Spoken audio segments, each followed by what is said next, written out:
Good morning, and welcome to News on News.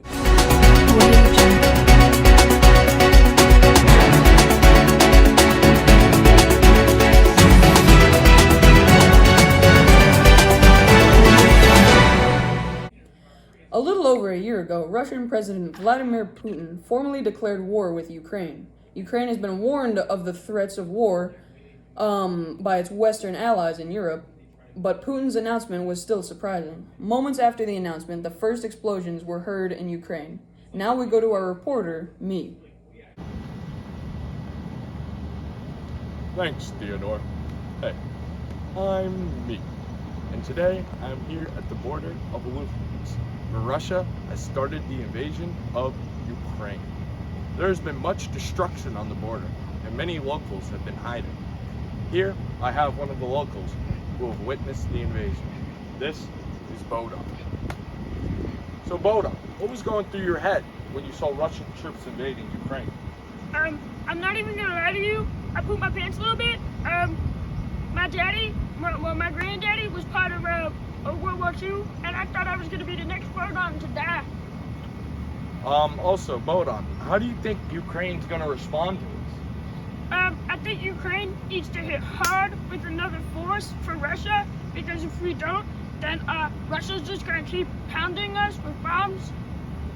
And since Zelensky is kind of a new president, how do you think he's gonna respond to this action by Russia?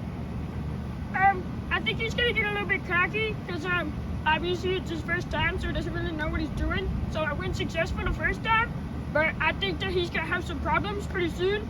And I think that his arrogance and his cocky will put him behind. Thank you for your time, Bodan. Now, to the weather. Over to you, Brenda. Hello everybody, it's a wonderful day today. It's about 80 degrees outside. It's not very windy, but you can see a little bit of wind. It's really cool, it's a great day. You can come out here in this field and have a great picnic, or you can even have a slumber party tonight. It's gonna be a great day. And now back to you, Jack.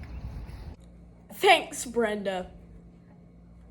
About a month after the announcement, Russian armed forces attacked a theater in the Ukrainian city of Mariupol. The theater was being used as a shelter to shelter Ukrainian civilians, and there was an estimated 1,300 civilians inside the theater. And after the attack on the theater, there were an estimated 300 dead. We now go to Frederick at the theater. Thanks, Jack. I'm here at the Mariupol Theater. We're going to see multiple people crying after the accident that was here. There was a strike that came here by the Russians that affected nearly 1,300 people and killed almost 300. We can see these people assuming that they're family, friends, or someone who was just caught inside the theater. This has really thrown a big wrench into Ukraine's supply and demand of the whole country. Everyone is low on morale, and we need the United States' help. Covered in dust, clearly in shock, but a first confirmation some civilians survived the bombing of a theatre in Mariupol. Eyewitnesses say at least 300 people lost their lives. It's not clear how many more may still be buried here. The building had been packed with more than 1,000 civilians, the word children clearly visible from the air. What the f*** up, news? Today it's your boy Chadwell. The NFL starts in about 100 days, just lower than that. I'm so excited for it. Let's get going. Ah! Thanks, Chadwell. I'm also excited for the NFL season to start because I just can't wait to watch the Cowboys shit their pants on national television. In other news, Ukrainian forces have forced the Russians out of Kharkiv, a battlefront on the eastern side of Ukraine. While this may seem like a small area, the light at the end of the tunnel is starting to show for Ukraine. We'll be right back after this commercial break.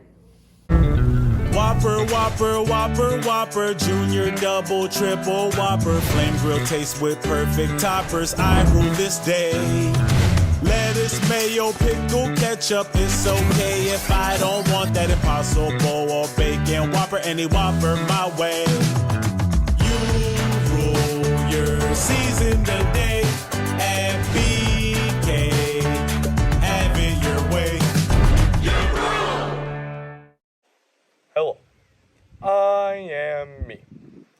And here I am in Kharkiv, and Ukraine has just captured it from Russia. As you could tell, everyone here is jumping for joy. You could really see the happiness on their faces.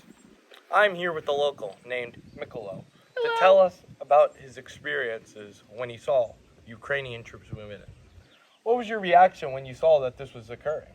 I was like really happy for us because, you know, this war started out very scary for us, and when they started intruding us, we got really scared, but now we're intruding them, and it's kind of like reversing back to them, and it's very happy for me. That's great. And also, how do you think that this event will end up helping Ukraine in the end of the war? I think we're gonna come out on top because right now we're invading them, and it looks like we're doing pretty good over there, and we're slowly building back up Ukraine, and we're slowly declining Russia. All right, well, thank you for your time, Mikolo. Well, let's head back to Eugene for an update on the stock market.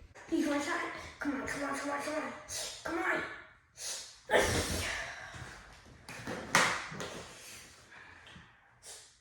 Hi, I'm Eugene, and today, let's talk about the stock market. The stock market is not doing so hot right now. Dogecoin has actually crashed, and Bitcoin is on steady decline. But the grass has to be greener on the other side. So now, we head it back to Jack. Sing. Thanks, Eugene.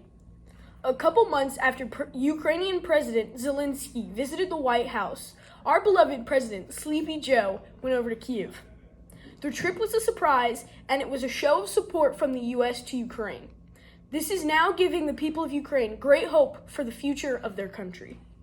And President Zelensky, you have made it clear that he is open to pursuing, well, let me put it this way. He's not open, but you're open to pursuing peace. You're open to pursuing a just peace. We also know that Putin has no intention of stopping this cruel war. And the United States is committed to ensuring that the brave Ukrainian people can continue to defend their country against Russian aggression as long as it takes. And I want to thank the members of Congress for their broad bipartisan support to Ukraine. And I look forward to signing the omnibus bill soon, which includes $45 billion in additional funding for Ukraine. Well, that's all we have for today, folks. Thanks for watching News on News. Tune back tomorrow on News to hear new news about the new news. We'll see you next time.